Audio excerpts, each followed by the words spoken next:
ako trávim čas s vašou skvelou prezidentkou a s celým tímom na každom kontinente, kde som bol, je to rovnaké. Nepreukazujete nič iné ako lásku.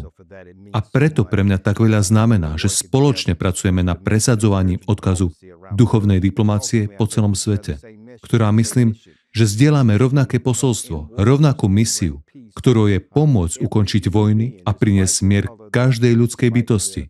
Bez ohľadu na farbu jej pleti, jej rasu či kultúru, alebo to, ku komu sa modlí, či jej náboženstvo. Ale že každá ľudská bytosť má právo byť slobodná. A to je naša misia. Duchovná diplomacia robí práve to.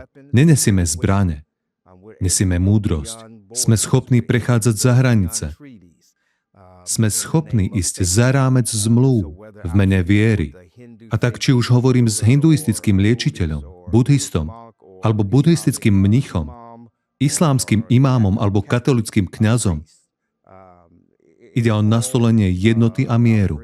Voláme to tichá diplomacia. Robiť to, čo politici nedokážu. Musím sa v konečnom dôsledku snažiť priniesť mier a stabilitu do niektorých z najviac vojnou zničených oblastí na svete. Takže toto je duchovná diplomacia. Nie je to len o rečiach. My tú prácu skutočne robíme.